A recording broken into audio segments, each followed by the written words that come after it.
What matters the most? Bharat matters. जय Hind everyone, मेरा नाम है आदर्श गुप्ता और स्वागत है आपका भारत मैटर्स में। दोस्तों, देश विदेश में चारों ओर मल्टीलेटरल मीटिंग्स का मौसम छाया हुआ है। ऐसा लगता है कि कुछ देशों में हाई लेवल डिप्लोमेटिक समिट्स का मेला लगा हुआ है। G7 और G20 से जुड़ी हेडलाइंस ग्लोबल मीडिया को डोमिनेट कर रही हैं। इन्हीं में से एक हेडलाइन इस मंथ होने वाले सबसे बड़े डिप्लोमेटिक इवेंट यानी क्वाड की एनुअल समिट से जुड़ी है। क्वाड ग्रुपिंग की एनुअल समिट ऑस्ट्रेलिया में होने वाली थी, किंतु ऐन मौके पर इस समिट को इस साल रद्द कर दिया गया। कारण था यूएस प्रेसिडेंट जो बाइडेन का इसमें भाग न लेना। जी हाँ दोस्तों, जो बाइडेन ने अब्रप्टली एंड मोमेंट पर ऑस्ट्रेलिया की अपनी विजिट को पोस्टपोन कर दिया, जिसके चलते ऑस्ट्रेलियन पीएम ने इस मीटिंग को कैंसिल कर दिया। अब इस मीटिंग के कैंसिलेशन के पीछे कुछ एक्सपर्ट्स चाइना का इन्फ्लुएंस बता रहे हैं, तो वहीं कुछ इसको अमेरिका की पुरानी आदत बताकर क्रिटिसाइज कर रहे हैं। लेकिन क्या असल मुद्दा कुछ और ही है। भले ही जो बाइडेन अपने कमिटमेंट से पीछे हट गए हों, लेकिन इंडिया एक रिस्पॉन्सिबल पार्टनर की तरह अपनी सभी शेड्यूल्ड मीटिंग्स को पूरा कर रहा है। लेकिन यूएसए की ओर से इतना बड़ा जियोपॉलिटिकल बैकट्रैक अपने साथ बहुत से जियोपॉलिटिकल रैमिफिकेशंस लेकर आने वाला है। यूएस और क्वाड ग्रुप की क्रेडिबिलिटी पर तो सवाल उठने ही वाले हैं, लेकिन उसी के साथ जो देश क्वाड की बदौलत इस रीजन में चाइना का सामना करने का हौसला बिल्ड कर रहे थे, वो भी अब अपना रुख यूएस के बजाय चाइना की ओर करने की सोचेंगे। यूएस की इंटरनेशनल हेजेमनी को फिर से क्वेश्चन किया जाएगा। यूएस के ऊपर से दुनिया का भरोसा फिर डगमगाएगा।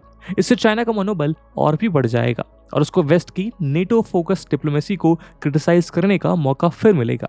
लेकिन आज हमारा मुद्दा इस समिट के कैंसिल होने के जियोपॉलिटिकल साइड इफेक्ट्स नहीं है, बल्कि यूएस के उन हालात पर गौर करना है जिसके चलते जो बाइडेन को इस समिट को यूं ही एंड मूवमेंट पर कैंसिल करना पड़ा, क्योंकि ये एक बड़े खतरे की घंटी की ओर इशारा करता है। और वो खतरे की घंटी है अमेरिका की डेट क्राइसिस, जो केवल अमेरिका ही नहीं बल्कि पूरी दुनिया की इकोनॉमीज को अपने साथ ले डूबने का पोटेंशियल रखती है। तो ऐसे में सवाल उठता है कि आखिर अमेरिका के अंदर चल क्या रहा है। पहले अमेरिकन बैंक्स और अब उनकी सरकार ये एक के बाद एक ये आर्थिक संकट क्यों मंडरा रही हैं? क्या ये दुनिया भर के लिए एक नए रिसेशन का संकेत है या फिर ये कुछ और ही है? आज के इस वीडियो में हम अमेरिका के आर्थिक संकट से जुड़े इन्हीं अहम सवालों को डिकोड करने की कोशिश करेंगे। लेकिन आगे बढ़ने से पहले मैं आपको बता दूं कि इस वीडियो की इंपॉर्टेंस यूपीएससी मेंस के GS2 और GS3 के इकोनॉमी सेक्शन के लिहाज से काफी इंपॉर्टेंट है। इसके बारे में हम वीडियो के अंत में और भी बात करेंगे, पर फिलहाल के लिए अपने डिस्कशन को हम आगे बढ़ाते हैं। दोस्तों, अमेरिका आज क्राइसिस के जिस मोड़ पे खड़ा है वो यहाँ कोई पहली बार नहीं हो रही। आपको बता दें कि अमेरिका में इस क्राइसिस का एक लंबा इतिहास रहा है, लेकिन वो कहते हैं ना कि अगर एक ही गलती बार बार दोहराई जाए तो उसको गलती नहीं कहते, वो लापरवाही बन जाती है। आज यही लापरवाही दुनिया की सबसे बड़ी इकोनॉमिक सुपर पावर अमेरिका को एक बड़ी क्राइसिस के मोड़ पर ले आई है। असल में हुआ ये है कि अमेरिका एक बार फिर अपने डेट सीलिंग हिट कर चुका है। अमेरिका का नेशनल डेट इस साल जनवरी में $31.46 ट्रिलियन के मार्क को क्रॉस कर चुका है और यदि यूएस गवर्नमेंट अपनी डेट सीलिंग को रेज नहीं करती तो यूएसए इस मंथ के एंड तक डिफॉल्ट कर जाएगा। इस कारण यूएस कांग्रेस में डेट सीलिंग के नेगोशिएशंस को लेकर संग्राम चल रहा है और यही कारण है कि यूएस प्रेसिडेंट ने अपनी ऑस्ट्रेलिया की विजिट कैंसिल की है। G7 की समिट से वापस लौटते ही प्रेसिडेंट बाइडेन डेट सीलिंग से जुड़ी इमरजेंसी मीटिंग्स का हिस्सा बनेंगे और तब जाकर इस क्राइसिस पर कुछ फैसला लिया जाएगा। कुछ एक्सपर्ट्स इसको रिपब्लिकन्स द्वारा एक हॉस्टेज क्राइसिस का नाम दे चुके हैं। अब आप सोच रहे होंगे कि अगर डेट सीलिंग को मेंटेन करना यूएस के हाथ में ही है तो वो तो उसको आसानी से रेज कर सकता है। लेकिन दोस्तों, इस मुद्दे से जुड़ी पॉलिटिक्स और इकोनॉमिक्स इतनी भी आसान नहीं है। अमेरिका की इस हालत को बेहतर समझने से पहले हमें डेट सीलिंग और अमेरिका में गवर्नमेंट के डेट के डायनेमिक्स को समझना होगा। हालांकि आज इस डेट का दुनिया में बहुत शोरगुल हो रहा है, लेकिन आपको बता दें कि गवर्नमेंट डेट का ये कॉन्सेप्ट कोई नया कॉन्सेप्ट नहीं है। दुनिया भर की गवर्नमेंट्स अपनी स्पेंडिंग्स के लिए पिछले कई सदियों से इसको यूज करती आई हैं। इसको आम शब्दों में नेशनल या पब्लिक डेट कहा जाता है। इतिहास में गवर्नमेंट्स लिमिटेड कारणों की वजह से बहुत बड़े लेवल पर बोरो किया करती थी। For example, war funding high debts का सबसे प्रोमिनेंट रीजन हुआ करता था, लेकिन पिछले 100 सालों में इस डेट को ज्यादातर इकोनॉमी की ग्रोथ के लिए बोरो किया गया है। ऐसी ही कुछ कहानी यूएसए की भी है।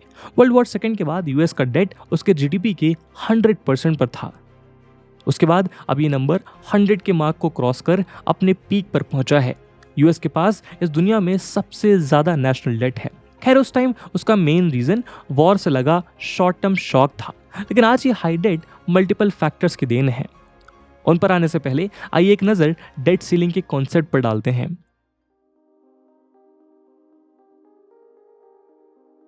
दोस्तों सबसे पहले तो हमें यहाँ ये समझने की ज़रूरत है कि हाई नेशनल डेट कोई बहुत बुरी चीज़ नहीं है। दुनिया भर की डेवलप्ड इकोनॉमीज अपने फास्ट पेस डेवलपमेंट को फंड करने के लिए बहुत बड़े लेवल पर डेट लेती हैं, यानी कर्जा लेती हैं। US treasury department tax collection करता है और उससे वो फेडरल गवर्नमेंट को फंड करता है। अभी टैक्स कितना होगा और उसको किन चीज़ों पर स्पेंड किया जाएगा, ये कांग्रेस और प्रेसिडेंट ही डिसाइड करते हैं।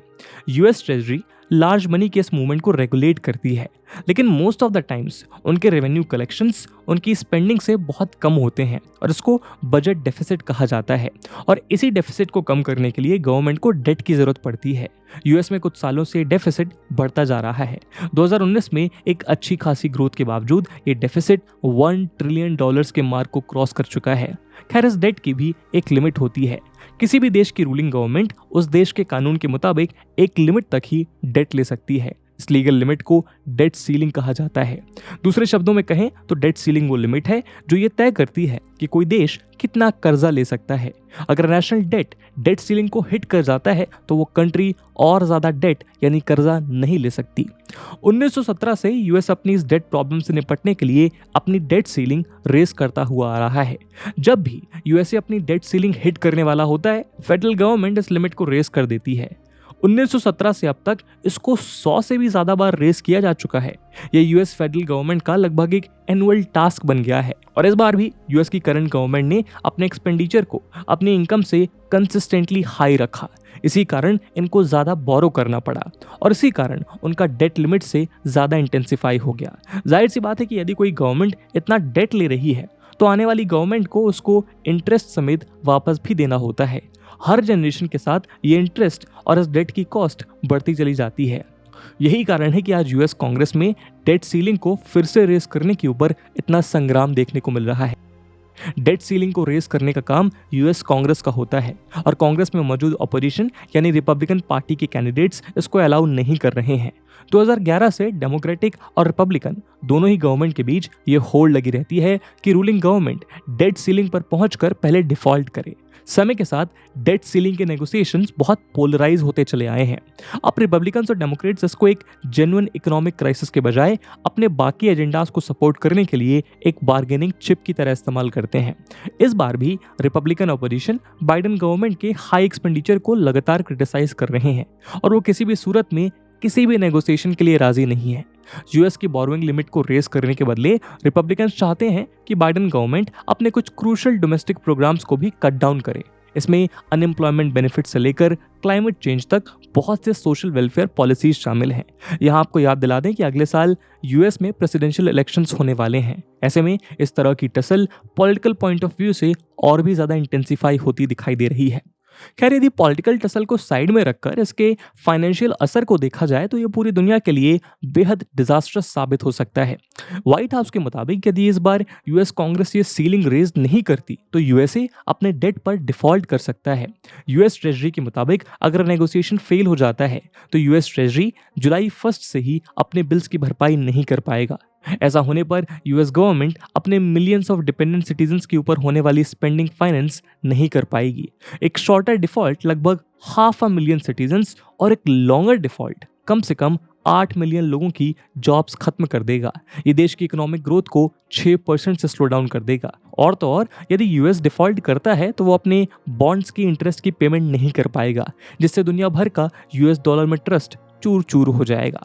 आसान भाषा में समझाएं तो यदि वो डिफॉल्ट का दिन आ जाता है जब यूएस ट्रेजरी के पास अपने दिन भर में की जाने वाली पेमेंट्स का पैसा भी नहीं बचता है, तो ऐसे में कोई ना कोई दूर बैठा रिसीवर ऐसा होगा जिसकी पेमेंट क्लियर नहीं हो पाएगी। अब ये कोई ऐसी सरकार भी हो सकती है जिसने यूएस ट्रेजरी के बॉन्ड्स परचेस किए हों, या फिर ये ऐसा कोई फेडरल ऑर्गेनाइजेशन या इंडिविजुअल भी हो सकता है जिसका घर गवर्नमेंट से आने वाली सैलरी या सोशल स्कीम से चलता हो। इतना ही नहीं, यूएस ट्रेजरी की हेल्थ यूएस के साथ साथ दुनिया भर के फाइनेंशियल इंस्टीट्यूशन के इंटरेस्ट रेट्स डिटरमाइन करती है, क्योंकि इंस्टीट्यूशन यूएस डॉलर में इन्वेस्ट किए गए हैं। दुनिया के सभी सेंट्रल बैंक्स जिनका रिजर्व डॉलर में होता है वो सभी रिसेशन में चले जाएंगे, जिसके कारण दुनिया भर में एक सीवियर रिसेशन आ सकता है। दोस्तों, हाल ही में एशिया के जाने माने बैंकर मिस्टर उदय कोटक ने कहा कि यूएस डॉलर दुनिया का सबसे बड़ा फाइनेंशियल टेररिस्ट है। अब शायद आप अंदाजा लगा सकते हैं कि उनकी इस स्टेटमेंट के पीछे क्या मायने थे और इस कारण दुनिया को डी डॉलराइजेशन की एक और सॉलिड वजह मिल जाती है। वहीं अगर इस सिचुएशन के दूसरे पहलू पर गौर करें और यदि हम ये एज्यूम करें कि यूएस अपने ऐतिहासिक रिकॉर्ड को कायम रखते हुए डिफॉल्ट नहीं करता है और डेट सीलिंग रेज कर दी जाती है, तो भी ये पूरी क्राइसिस खत्म नहीं होने वाली है। इसके बेहद डीप रूटेड इम्पैक्ट हो सकते हैं। यदि डेट सीलिंग रेस की जाती है तो भी ट्रेजरी को ज्यादा फंड्स रेस करने के लिए ज्यादा बॉन्ड्स रेस करने होंगे, जिससे देश में एक सीरियस लिक्विडिटी क्राइसिस आ सकती है। आप में से कुछ लोग सोच रहे होंगे कि अगर यूएस अपनी डेट सीलिंग हिट कर जाता है तो गवर्नमेंट और बॉन्ड्स इशू नहीं कर पाएगी और उनका डेट आगे नहीं बढ़ेगा। डेट नहीं बढ़ेगा तो उस पर इंटरेस्ट नहीं देना पड़ेगा। लेकिन दोस्तों शायद आपको पता नहीं है, लेकिन इतने लो इंटरेस्ट रेट्स पर भी आने वाले दशक में यूएस की interest payments 4.2 trillion dollars reach करने वाली है। लेकिन यूएस गवर्नमेंट की रिस्पॉन्सिबिलिटीज या कहें कि उनके ईयरली बिल्स को देखते हुए ये दोनों मेजर्स इम्पॉसिबल दिखाई पड़ते हैं। कुछ समय के लिए भले ही वो फेडरल स्पेंडिंग कट करें, एम्प्लॉयज की सैलरी कट कर दें या अपने प्रोग्राम्स को पैसा भेजना बंद कर दें, लेकिन एक पॉइंट पर आकर वो अपने इन्वेस्टर्स को इंटरेस्ट नहीं दे पाएंगे और उसका मतलब होगा डिफॉल्ट। इससे इन्वेस्टर्स के कॉन्फिडेंस पर बहुत बुरा इफेक्ट पड़ेगा। इसकी वजह से बॉन्ड्स पर इंटरेस्ट रेट भी बढ़ जाएगा और तो और यूएस गवर्नमेंट इस इंटरेस्ट रेट की पेमेंट भी अपने प्रीवियस डेट से करती है और अगर ये इंटरेस्ट रेट हाई होगा तो गवर्नमेंट इसको सस्टेन नहीं कर पाएगी और इनको पे करने के लिए उनको और डेट लेना पड़ेगा। यानी कि यूएस एक तरह की डेंजरस साइकिल में फंस जाएगा। इससे वेजेस बहुत लो हो जाएंगे, अनएम्प्लॉयमेंट बहुत तेजी से बढ़ेगा। इसके अलावा अगर ये इंटरेस्ट रेट बढ़ेगा तो इसका सीधा असर अमेरिकन सिटीजन्स के सभी लोन्स पर दिए जाने वाले इंटरेस्ट रेट पर पड़ेगा। यानी कि उनको home loans, car loans, student loans जैसी सभी चीज़ों पर ज़्यादा इंटरेस्ट पे करना होगा। जाहिर सी बात है कि अगर सिटीजन्स के ऊपर टैक्स या लोन का इंटरेस्ट बढ़ता है तो उनकी स्पेंडिंग कम हो जाती है और कंज्यूमर स्पेंडिंग कम हो जाती है तो उसका सीधा असर देश की जीडीपी पर पड़ता है। जीडीपी कम होगी तो डेट टू जीडीपी रेशियो फिर तेजी से बढ़ेगा, तो इसीलिए इंटरेस्ट को कट करने का कोई मतलब नहीं है। हालांकि इसका एक सॉल्यूशन हो सकता है मनी प्रिंटिंग, और ये अमेरिका बहुत लंबे समय से इस्तेमाल करता आ रहा है। प्रेसिडेंट ट्रंप कहा करते थे कि यूएस कभी भी अपने डेट पर डिफॉल्ट नहीं करेगा क्योंकि वो जितना चाहे उतना मनी प्रिंट कर सकता है। लेकिन इकोनॉमिक्स के बेसिक प्रिंसिपल लगाएं तो लॉन्ग टर्म में ये बिल्कुल भी सस्टेनेबल सॉल्यूशन नहीं है। अमेरिका का economic model excessive money printing पर बहुत ज्यादा डिपेंडेंट है, लेकिन कोई भी देश जितना ज्यादा मनी प्रिंट करता है उस पर डेट उतना ही तेजी से बढ़ता है। और कोरोना वायरस पैंडेमिक और यूक्रेन वॉर ने इस क्राइसिस में कैटलिस्ट का काम किया है। पैंडेमिक से स्ट्रगल कर रही इकोनॉमी को कोलैप्स से बचाने के लिए यूएस ने अपनी इकोनॉमी में एग्रेसिवली न्यू मनी पंप किया। आपको बता दें कि 40% of existing US dollars Covid pandemic के दौरान 2021 में प्रिंट हुए हैं। इसीलिए आज वहां इन्फ्लेशन अपने सभी रिकॉर्ड्स तोड़कर आगे बढ़ता जा रहा है। जाहिर है कि एक ना एक पॉइंट पर हाइपर इन्फ्लेशन क्रिएट होगा और यूएस की हालत भी वैसी ही हो सकती है जैसी जर्मनी की हालत वर्ल्ड वॉर 1 के बाद हुई थी। लोगों के पास करेंसी तो थी लेकिन वो किसी काम की नहीं थी। दोस्तों अभी हमने इस बड़ी प्रॉब्लम के केवल रिसेंट क्राइसिस को समझा, लेकिन ये एक डीप रूटेड क्राइसिस है और उसको पूरी तरह समझने के लिए हमें इसकी जड़ में जाना होगा। ऐसे में हमारे सामने एक अहम सवाल ये उठता है कि आखिर यूएस अपने डेट का करता क्या है। तो दोस्तों यूएस गवर्नमेंट की हाई स्पेंडिंग को समझने के लिए हमें उनके बजट स्ट्रक्चर को समझना होगा। दोस्तों यूएस फेडरल बजट 3 पोर्शंस में डिवाइडेड होता है। पहला है मैंडेटरी स्पेंडिंग, दूसरा डिस्क्रिशनरी स्पेंडिंग और तीसरा डेट के इंटरेस्ट की पेमेंट। सबसे ज्यादा एक्सपेंडिचर मैंडेटरी स्पेंडिंग में होता है। इसमें social security, federal pensions, medical care, disability funds और मिलिट्री सैलरीज जैसे एक्सपेंडिचर शामिल हैं। दोस्तों यूएस की पॉपुलेशन एक एजिंग पॉपुलेशन है। उनकी यंग और प्रोडक्टिव पॉपुलेशन बहुत तेजी से रिटायर और ओल्ड एज पॉपुलेशन द्वारा रिप्लेस की जा रही है। जो लोग टैक्स पे करते हैं और जो लोग इन स्कीम्स का बेनिफिट उठाते हैं उसका रेशियो घटता जा रहा है। यानी कि यूएस गवर्नमेंट की रिटायरमेंट एक्सपेंडिचर और हेल्थ केयर एक्सपेंसेस जैसी मैंडेटरी सोशल स्पेंडिंग्स बढ़ती जा रही हैं। यूएस में ये स्पेंडिंग्स पहले ही बहुत हाई हुआ करती थी, लेकिन आने वाले समय में ये और भी ज़्यादा बढ़ने वाली हैं। वहीं जब बात डिस्क्रिशनरी स्पेंडिंग जैसे कि मिलिट्री या एजुकेशन की होती है तो उसका आधे से ज़्यादा पोर्शन मिलिट्री स्पेंडिंग में कंज्यूम होता है। और वो भी क्यों ना, आखिर यूएस वर्ल्ड की सबसे बड़ी मिलिट्री सुपर पावर है। 2019 में यूएस का डिफेंस बजट $700 बिलियन का था और ये अमाउंट यूएस के बाद आने वाली 7 लार्जेस्ट मिलिट्रीज के कंबाइंड बजट के बराबर था। और रशिया यूक्रेन वॉर के चलते लास्ट ईयर से लेकर अब तक यूएस ने यूक्रेन को दी जाने वाली मिलिट्री एड पर $150 मिलियन खर्च किए हैं। जो यूएस की करंट क्राइसिस का एक बहुत बड़ा भागीदार है। लेकिन दोस्तों, हाई स्पेंडिंग इस सिक्के का एक ही पहलू है।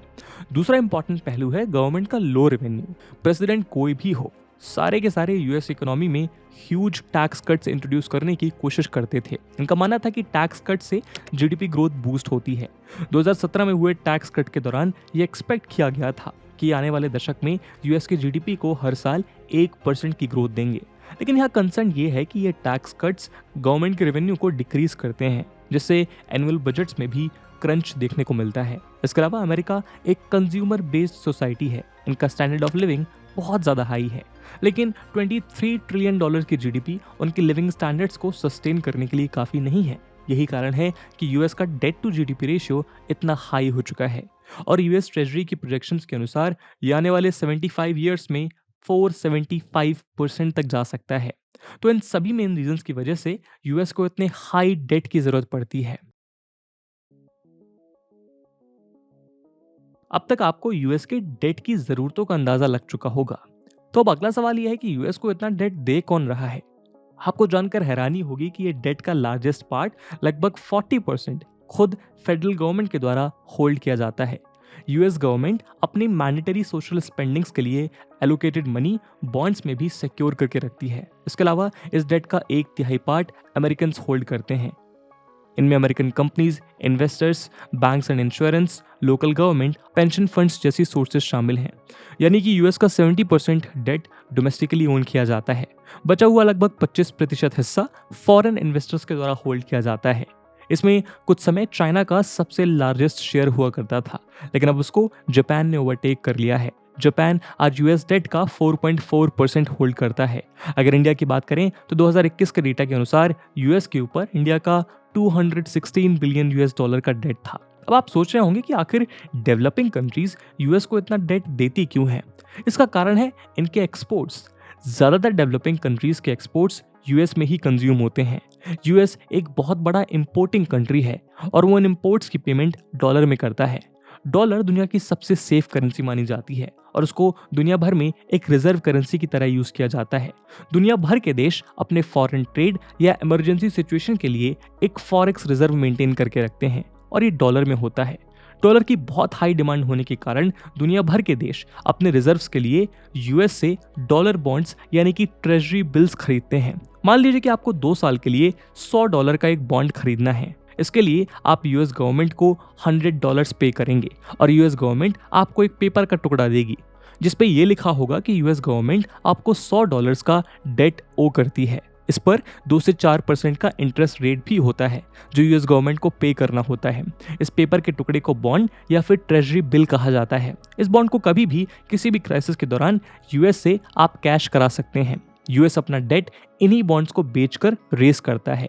इस कैपिटल इन्फ्यूजन से यूएस अपने सिटीजन्स को हाई लिविंग स्टैंडर्ड्स और मैसिव टैक्स कट्स प्रोवाइड कर पाता है। ये मॉडल दोनों पार्टीज के लिए एक विन विन सिचुएशन होती है।